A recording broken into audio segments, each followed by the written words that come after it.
ஏற்கனவே எச்சரிக்கை அப்படிங்கிற ஒரு பதிவில் சொல்லியிருந்தேன். இப்போ புதுசாக ஒரு தகவல் வந்திருக்குது.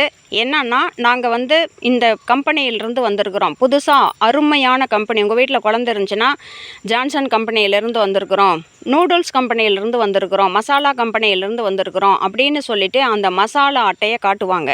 அல்லது ஒரு அனாதை இல்லத்திலேருந்து வந்திருக்கிறோன்னு சொல்லிட்டு அந்த அனாதை இல்லத்தோட அடையாளத்தை காட்டுவாங்க. நீங்கள் ஒன்றை மட்டும் புரிஞ்சுக்கோங்க, உங்கள் வீட்டுக்கு யார் எதுக்காக எந்த கம்பெனியிலிருந்து வந்தாலும் இதெல்லாம் யூஸ் பண்ணி பாருங்கள். புதுசாக ஜான்சன் கம்பெனியிலேருந்து புதுசாக அனுப்பியிருக்கிறாங்க அப்படின்னு சொல்லிட்டு ஒரு சோப்பு, ஒரு சீப்பு, ஒரு கண்ணாடி, குழந்தைங்களுக்கு தேவையான அத்தனையும் கொடுத்து இதுக்கு காசு வேண்டாம், நீங்கள் யூஸ் பண்ணிவிட்டு நல்லா இருந்துச்சுன்னு சொன்னீங்கன்னா மட்டும் நாங்கள் இன்னொரு முறை நாங்கள் உங்களுக்கு கொடுத்துட்டு காசு வாங்கிக்குவோம், இது உங்களுக்கு ஃப்ரீன்னு சொல்லுவாங்க. முதல்ல நீங்கள் ஒன்று புரிஞ்சுக்கோங்க, எந்த கம்பெனியிலிருந்து இது அட்வர்டைஸ்மெண்ட்டுக்காக ஃப்ரீயாக கொடுக்க சொல்லி வந்திருக்கிறோம், நாங்கள் கம்பெனியில் ஒர்க் பண்ணுறவங்க அப்படின்னு சொல்லி எதுக்காக வந்தாலும் சரி. நூலகத்திலிருந்து நாங்கள் புக்கு விற்கிறதுக்கு வந்திருக்கிறோம், வெளிநாட்டு பற்றியான கூகுளில் வந்த புக்கெல்லாம் இதில் இருக்குது, அமேசான் கார்டு பற்றிலாம் இருக்குது, ஐரோப்பா கண்டத்தை பற்றிலாம் இருக்குது அப்படின்னு சொல்லிட்டு புக்கு விற்கிறவங்க மாதிரி வந்தாலும் சரி. எதற்காக யார் எந்த கம்பெனியிலிருந்து எப்படி வந்தாலும், அது சுடிதார் போட்டுக்கிட்டு வந்தாலும், பேண்ட் ஷர்ட் போட்டுக்கிட்டு வந்தாலும், எப்படி வந்தாலும், நீங்கள் காரில் வந்தாலும் சரி, வண்டியில் வந்தாலும் சரி, சைக்கிளில் வந்தாலும் சரி, நடந்தே வந்தாலும் சரி, எப்படி வந்தாலும் அவங்க குரூப்பாக தான் வருவாங்க. நீங்கள் தனியாக இருக்கிற மாதிரி காட்டிக்காதீங்க. இது ரொம்ப எச்சரிக்கையாக எடுத்துக்காங்க. ஏன்னா அவங்களுடைய நோக்கம் உங்கள் வீட்டில் இருக்கிற அத்தனை பொருளையும் சொல்கிறது.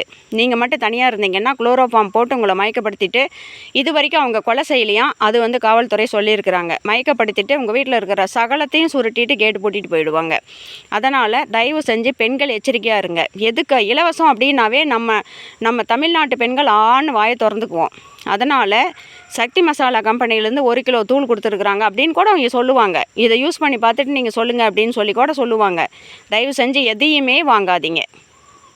இதை மூந்து பாருங்கள் எவ்வளோ வாசனையாக இருக்குதுன்னு சொல்லிட்டு, அது ஊதுபத்தியாக இருக்கலாம், சோப்பாக இருக்கலாம், சென்ட்டாக இருக்கலாம், அல்லது மசாலாவாக இருக்கலாம், வேறு எதுவாக வேணாலும் இருக்கலாம். எதையும் மூந்து பார்த்துறாதீங்க. முகந்து பார்க்க சொல்லி மட்டும் கொடுத்தாங்கன்னா அது எதுவாக இருந்தாலும் முகந்து பார்க்காதீங்க. மேக்சிமம் உங்களுக்கு தெரியாத ஒருத்தர் உங்களை தேடி வர்றாங்க அப்படின்னா தயவு செஞ்சு அவங்கக்கிட்ட பேசாதீங்க. கத்தி ஊரை கூட்டிடுவேன் அப்படின்னு சொல்லுங்கள், அவங்க ஓடிடுவாங்க. மாட்டிக்காதீங்க. பவுன் விற்கிற விலைக்கு இன்றைக்கி ரொம்ப ஒரு குரூப்பாக சேர்ந்து ரொம்ப அவசரமாக திருடிட்டு இருக்கிறாங்களாம். காவல்துறை சொல்லியிருக்கிறாங்க. இதை நீங்கள் எச்சரிக்கையாக தயவு செஞ்சு எடுத்துக்கோங்க.